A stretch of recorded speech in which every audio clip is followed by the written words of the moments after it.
Hello viewers, welcome back to my channel.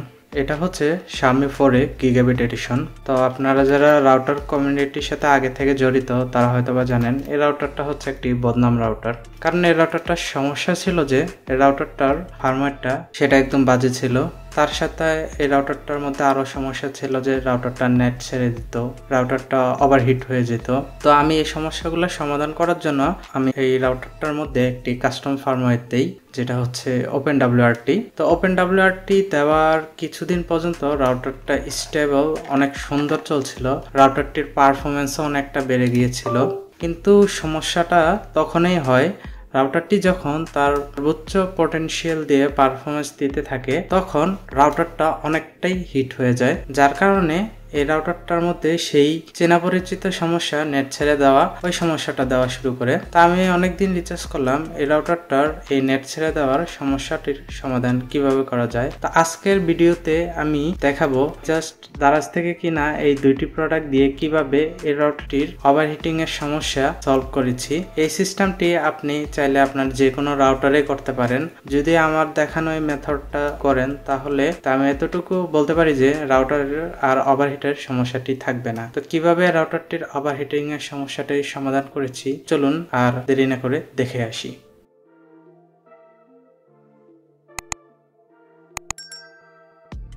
তো ভিডিওর প্রথমে যে দুইটা প্রোডাক্টের কথা বললাম এই দুইটা প্রোডাক্ট আজকে ডেলিভারি হলো। একটি হচ্ছে থার্মাল প্যাড, থার্মাল প্যাডটা মূলত ডাবল সাইড আঠা থাকে। আরেকটি হচ্ছে আপনার এটা হচ্ছে হিটসিঙ্ক। আপনারা হয়তো বা এতদিন জেনে এসেছেন হিটসিঙ্ক মূলত পিসিতে থাকে, তবে হিটসিঙ্ক আমি আজকে রাউটারে অ্যাপ্লাই করব।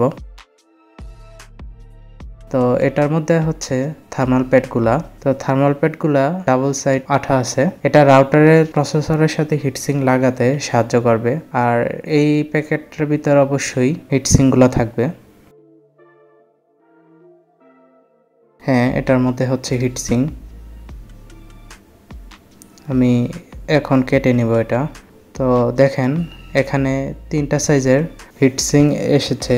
এই হিটসিঙ্কগুলো মূলত রাউটারের যে প্রসেসর আইসিগুলো আছে সেগুলোর মধ্যে লাগাবো।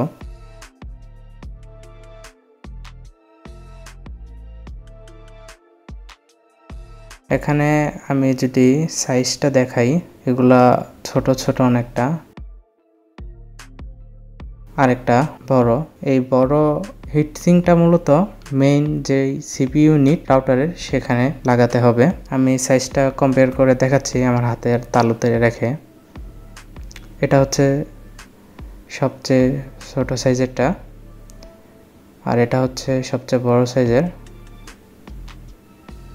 আর এটা হচ্ছে মাঝারি সাইজের। হয়তোবা সাইজটা সম্পর্কে আইডিয়া হয়েছে। তো এখন আমি রাউটারে এটা কীভাবে অ্যাপ্লাই করতে হয় সেটা দেখাবো। রাউটারটা আমি আগের থেকেই খুলে রেখেছি যাতে ভিডিওটা দেখানোর মধ্যে আপনাদের সমস্যা না হয়। রাউটারের পেছনে দুটা নাট থাকবে।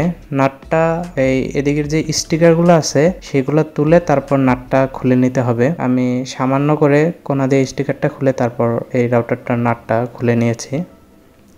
তো মাঝখানে অলরেডি একটি হিটসিঙ্ক আছে। তা আমি মূলত এই সাইডে যে দুইটা এসওসি, একটা হচ্ছে 2.4 গিগাহার্টজের আর একটা হচ্ছে 5 গিগাহার্টজের, মূলত এই দোনোটা আইসিটাই হিট করছে, যার কারণে নেটটা বারবার ছেড়ে দিচ্ছে।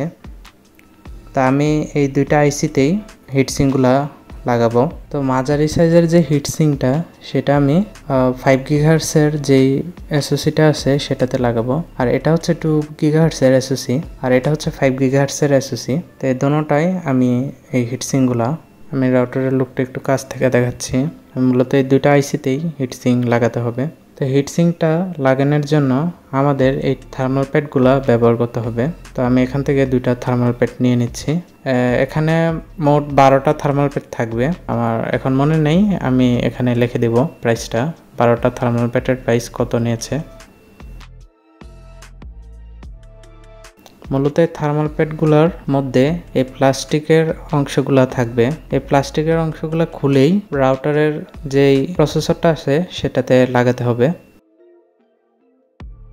আমি এখন 5 গিগাহার্টজের যে এসওসিটা আছে সেটার মধ্যে এই থার্মাল প্যাডটা লাগাবো। আমি এই প্লাস্টিকের অংশটা খুলে নিচ্ছি। খুলে নিয়ে তারপর বরাবর এই অ্যাসোসিয়েটের উপরেই ভালো মতো লাগিয়ে দিব। তারপর উপরের অংশের যে প্লাস্টিকটা সেটা সরিয়ে নিব।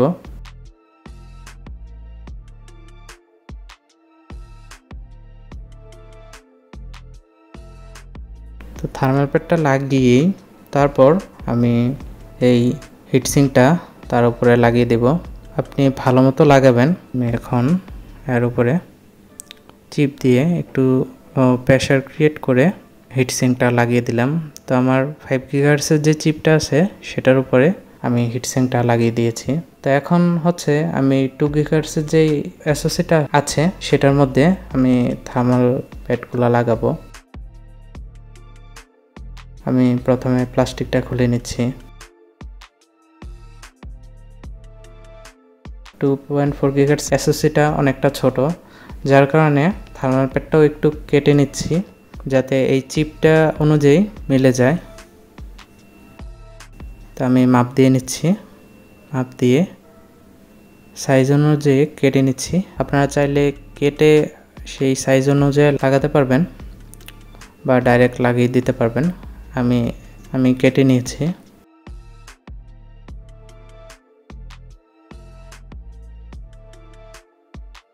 তারপর আমি এই চিপটার উপরে থার্মাল প্যাডটা লাগিয়ে দিলাম। উপরের প্লাস্টিকটা সরিয়ে দেব এখন। তো এখন এখানে সবচেয়ে ছোট যেই থার্মাল হিটসিংটা সেটা লাগিয়ে দিয়েছি। তো এই দুই সাইডে এই হিটসিংগুলা লাগানো শেষ। তো এই বড় হিটসিংটা আমি এই রাউটারে লাগাবো না, আমার একটি কিউডি রাউটার আছে সেই রাউটারে লাগাবো। এই রাউটারে অলরেডি একটা প্রি অ্যাপ্লাইড প্রসেসরের উপর হিটসিং ছিল, তো সেটা দিয়েই প্রসেসরের হিট ম্যানেজমেন্টের কাজটা চলে যাবে।